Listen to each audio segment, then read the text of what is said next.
tumbuh biasanya di kota-kota pelabuhan itu perdagangan dan jasa. Makanya namanya dulu katanya ini Pasuruan, pasar uang. Iya. Ya, itu kan gitu loh. Tumbuh biasanya di kota-kota pelabuhan itu perdagangan dan jasa. Makanya namanya dulu katanya ini Pasuruan, pasar uang. Iya. Ya, itu kan gitu loh. Tumbuh. Iki loh, ngopas, ngobrol Pasuruan. Mungkin kalau dulu ketika jadi wakil gubernur, itu kan banyak daerah yang disapa gitu. Tapi secara khusus ini kan Kota Pasuruan. Kota Pasuruan ini unik, Gus. Saya paling seneng ketika ngomong ya kampret itu. Atau ya kanu kata dulu sempat oleh budayawan lokal yang ada di sini. Nah, gimana Gus? Perasaan atau rasa yang didapatkan setelah bertemu warga kota. Misalnya gitu. Oh, ketemu Yunayuti. Atau ketemu teman-teman yang di Poncol, yang di mana? Gimana? Ya, wong saya setelah melihat dan bertemu. Saya kan lahir di Pasuruan. Oh iya, tahu banget. 25 km dari tempat inilah. Ya, bener. Di Purwosari. Tonggone sampean. Nah. Padha wong Purwosari. Sakali. Ya, jadi ono sing sak sumur iki sakali. Jadi saya kenal juga Kota Pasuruan, budayanya Kota Pasuruan kan enggak jauh juga sama kabupaten. Iya. Sama, cuma tentu sebagai wilayah yang berada di kota ya yang macam-macam ya dengan latar belakang yang beda-beda. Saya terus terang merasa ketemu konco dewi. Merasa dulur dewi kabeh. Guyonane padha. Iya, dadi konco dewi kayak merasa dulur dewi kabeh. Di mana-mana aja loh, langsung seperti sudah lama kenal. Kemudian ya wis mlebu-mlebu nang omahe santai ngono. Jadi saya terus terang puter-puter akhirnya ketemu dulur, ketemu konco. Ini yang saya rasakan selama keliling lebih dari 1 bulan. Apa Gus yang menarik lah Pak Sandi ketika ketemu wong kota sekarang ya, mungkin hari ini dengan dengan keadaan yang juga di tengah pandemi, kemudian juga keadaan ketika digitalisasi, ketika menemui dan orang Kota Pasuruan ini beda loh Gus dengan yang di tempat yang lain katakan karena ini kota. Ya saya sedikit mereview karena ini dulu kan menjadi salah satu tempatnya teman Hindia Belanda juga untuk membangun kota, kemudian termasuk juga kaitannya dengan sarana, ada benteng dan sebagainya. Museum-museum yang di sini P3GI juga besar ya. Nah, apa yang menarik Gus sekarang Gus? Ya di sini kan kita tahu banyak istilahnya itu pertemuan berbagai budaya. Tradisi kan ngono toh. Tidak pelabuhan, macam-macam. Iya, pelabuhan itu adalah arus barang orang. Betul. Dan dulu Pasuruan itu sebagai pelabuhan terbesar mungkin sebelum Perak seperti sekarang gitu. Konon begitu ya. Konon. Nah, sehingga banyak kapal-kapal yang bersandar ke sini. Buktinya apa ya? Ini bangunan-bangunan kuno zaman Belanda ya masuk ke sini.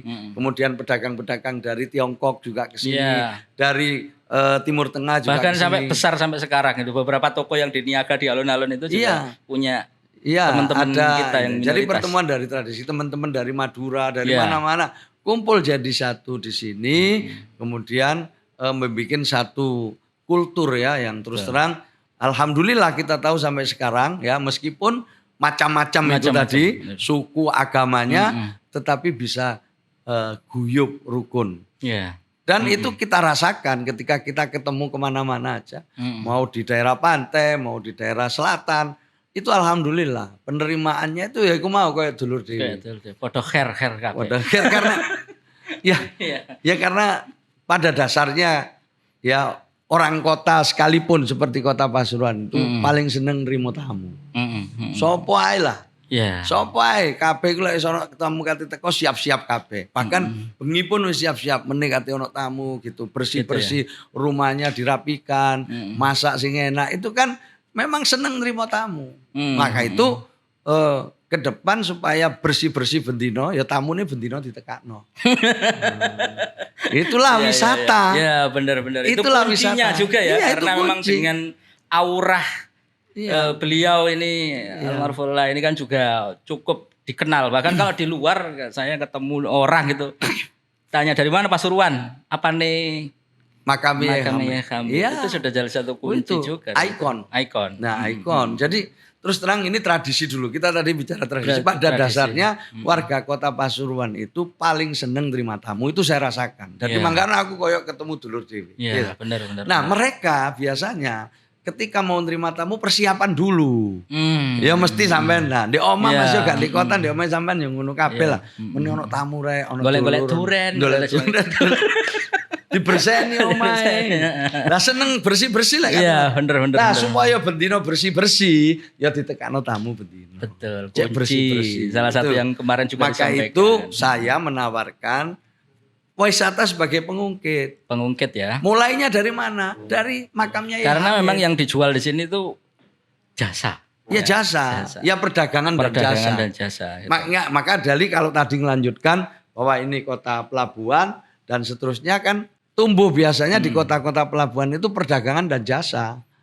Makanya namanya dulu katanya ini Pasuruan, pasar uang. Iya. Ya, itu kan gitu loh. Tumbuh perdagangan dan jasa, lalu tumbuh di sini pelan-pelan setelah ada pergumulan yang panjang, jadilah ini kota santri dan kemudian ada makamnya Yai Hamid.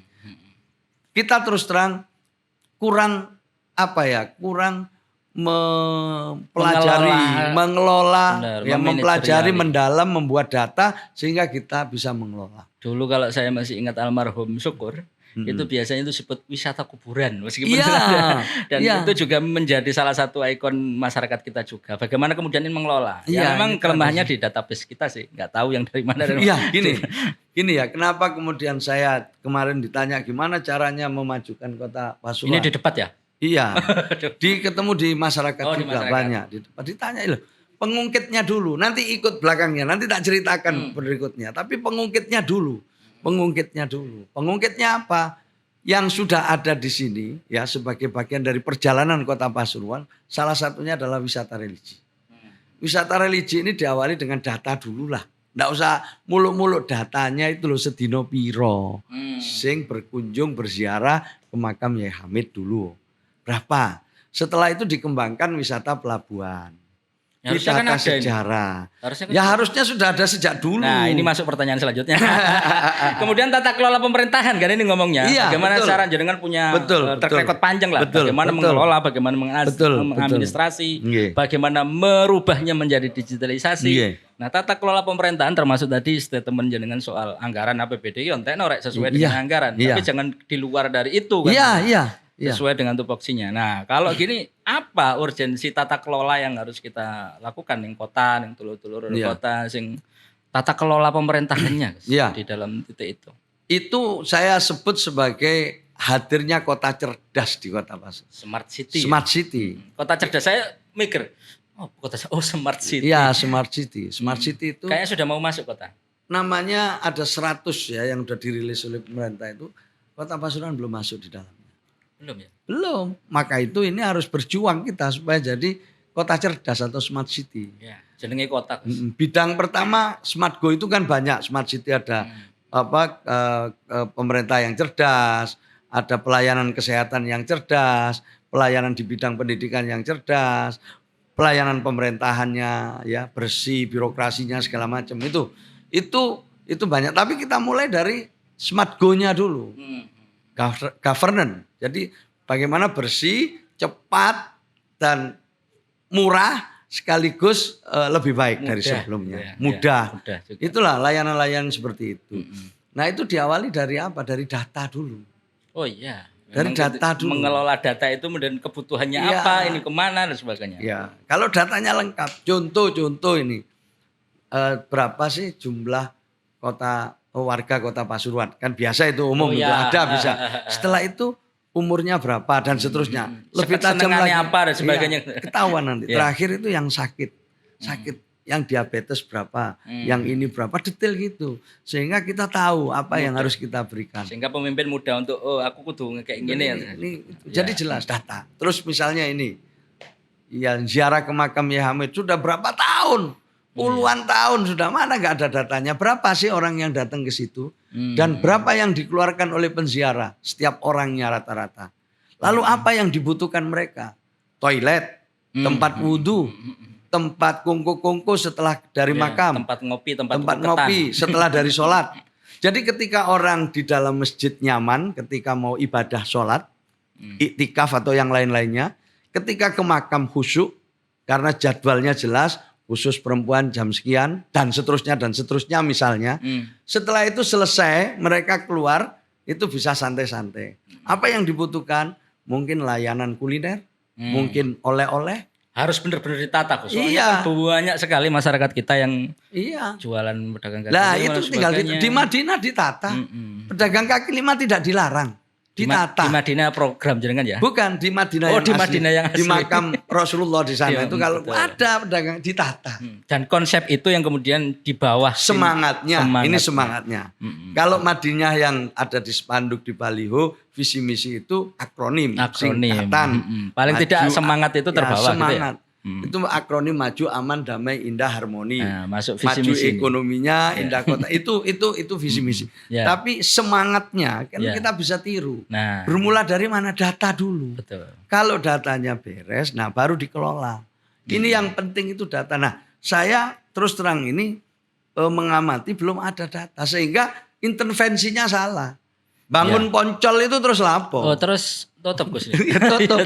Ya karena Terus tidak diapakno, enggak ada datanya mungkin ya? Ya, Atau di samping ada tidak ada data perencanaannya. perencanaan ya yang kurang tepat.